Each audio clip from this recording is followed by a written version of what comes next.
A new abuse lawsuit has been filed against WWE, Vince McMahon, Linda McMahon, and the TKO group. Plus, could an AEW tag team be splitting up? We'll talk about it. And we had a title change on AEW Dynamite. It's all in the Cultaholic Wrestling news right now. So the first news story, the main news story in this video today, contains discussion of underage abuse. Now, if this isn't something that you feel comfortable listening to, then you can use the timestamp below to move on to the other half of this news video. So talk us through our lead story, Andrew. Yes, so a lawsuit has been filed against WWE, Vince McMahon, Linda McMahon, and TKO Group Holdings by DiCello, Levitt, and Murphy, Falcon, and Murphy on behalf of 5 former ring boys. The lawsuit, filed in the Circuit Court for Baltimore County, Maryland, alleges that underage ring boys were groomed, exploited, and abused at pro wrestling venues, hotel rooms, and other locations. The lawsuit also claims the defendants, Vince and Linda McMahon, were fully aware of the abuse and did nothing to prevent or stop it. Now, the ring boy scandal, as it has been colloquially known for a long time, is something that we've talked about on videos and has been talked about in wrestling news for a while. The ring boy program in WWE was headed up by Terry Garvin and Mel Phillips, who worked underneath Terry. Tom Cole was a former ring boy in WWE in the late 80s and the early 90s, and he accused Terry Garvin and Mel Phillips of abuse and harassment of underage boys in 1992. Pat Patterson was also accused of making obscene gestures towards Cole whilst he was a ring boy. So a former ring boy who worked for WWE in 1986 and 1987 accused Mel Phillips of inappropriate conduct earlier this year. Nick Kiniski, a former WWE wrestler, also alleged earlier this year that Terry Garvin propositioned him. Mel Phillips was fired by WWE in 1988, but he was later rehired by Vince McMahon with a mandate to stay away from children. WWE severed ties with Phillips permanently in 1992. Terry Garvin ceased to be employed by WWE in 1992, and in March of 1992, Vince McMahon claimed he had no knowledge of inappropriate conduct amongst WWE officials. Tom Cole reached an out-of-court settlement with WWE and unfortunately would take his own life in 2021. Greg Kutzler is a partner of DiCello Levitt, and he said, "Thanks to the bravery of our clients, we finally have a chance to hold accountable those who allowed and enabled the open, rampant abuse of these young boys. That so many were aware of the abuse of the ring boys and did nothing to prevent it or stop it is simply unconscionable."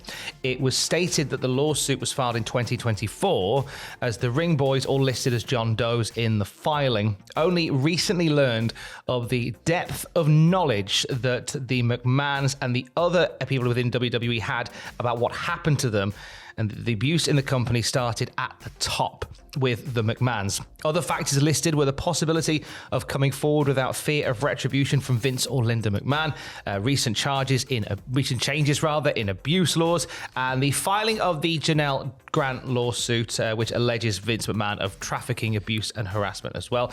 That also includes John Laurinaitis and WWE. Now, the full lawsuit is available to read at cultaholic.com. It contains testimonies from multiple sources alleging that this abuse took place across decades and in many different places as well.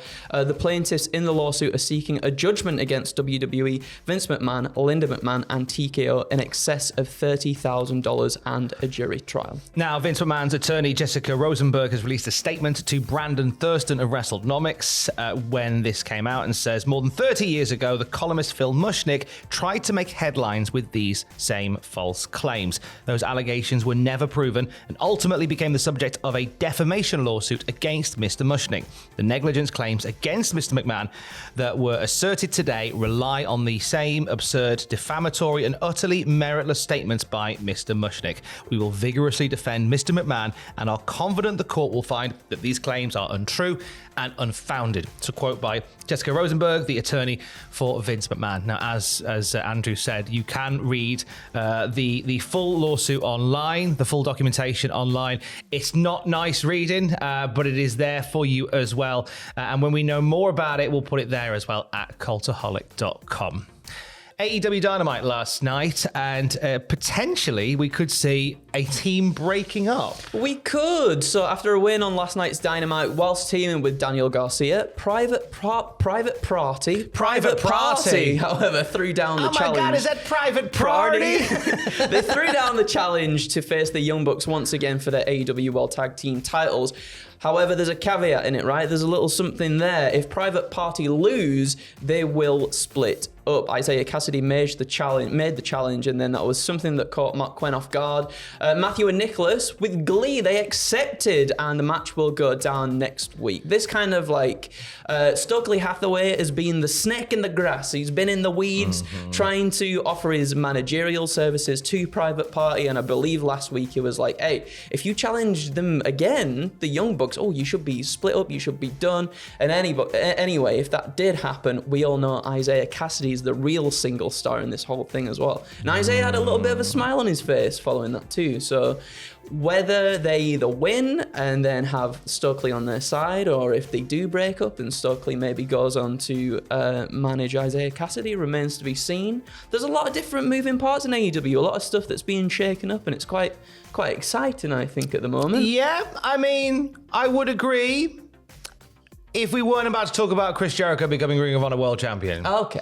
I mean, yeah, last night we had a new Ring of Honor World Champion crowned in the Learning Tree, Chris Jericho. He challenged Mark Briscoe to a ladder war for his Ring of Honor title, which the champ then accepted. This led to a ladder match that was rife with interference. Jericho ultimately winning, with Big Bill carrying him up the ladder to become the Ring of Honor World Champion once again.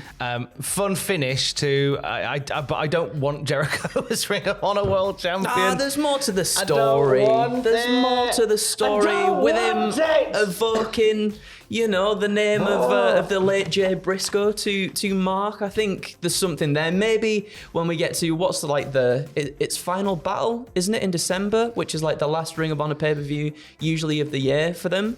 Maybe we get something there. Dog collar match or something. Yeah, maybe they'll book that and plus 97 other matches 3 hours before, as they normally do. Maybe. After the match, Chris Jericho. Well, no, because the thing is, right? Go on. The thing is, yeah, that's a nice idea, right?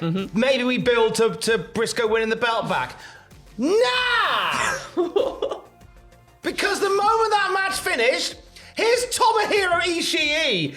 And Jericho's like, oh no, my arch nemesis. So I reckon, if anything, a final battle, we're going to get Chris Jericho versus Tomohiro Ishii. There's a gap between now and December. You need to fill it with other things before we get there. No, they'll just fill it with a load of nonsense matches that no one's really paying attention to. That's how they book Ring of Honor. That's how the world works. I'm really disappointed with. I don't want Jericho. I get what you're saying. No, of course. And I appreciate that it's good to be the better obscure company and things like this. 100% it is. Jericho being Ring of Honor World Champion's garbage. I don't want it. It's the thing with Chris Jericho, isn't it? Is when we say we don't want it, Chris is like, hey, well, that's what it's all about anyway, isn't it? Hey? It's a win-win for Chris Jericho, no matter what. He's played me like a fiddle. I'll definitely be watching anything else. Oh, you got me, sir. Sneaky boy. You really got me going. So Jericho's Ring of Honor World Champion once again. So there you go. And it looks like it's going to be Jericho versus Ishii, which is the true spirit of Ring of Honor. On the podcast feed, I had a lovely chat last night with TNA's AJ Francis. Oh, nice. That's cool. Good to catch up with him. He's a big FIFA guy. Or is he FC really? 2024, 2025 as we now call it. Him and Ross should have a little game together. I know, right? Oh, that would be a good. thing. That would be a thing that would happen. So we talk a bit about that. We also talk about his current status contract-wise with TNA. He drops a couple of bombshells in that one regarding his current status and where he was the other night behind the scenes. And a bunch of other good stuff as well. And also a threat across the bow, a warning across the bow to Joe Hendry ahead of Bound for Glory this weekend as well. That's from AJ Francis. That is on the podcast feed right now. And a bit later on today, on the same podcast feed, myself and Sam Driver offering retro reactions to WCW Uncensored 1997. If you thought AEW Dynamite was booked awfully last night, well, let's go back to WCW in 1997 together, shall we? Oh, come on. One of the most ham-fisted main events in WCW history, and Sam and I talk about it on the podcast feed. And if you're a Patreon, you can watch the video version of that as well.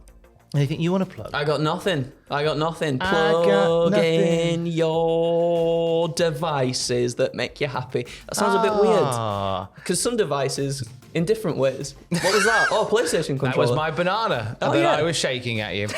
And for the latest wrestling news at any time, you can check out cultaholic.com. Keys.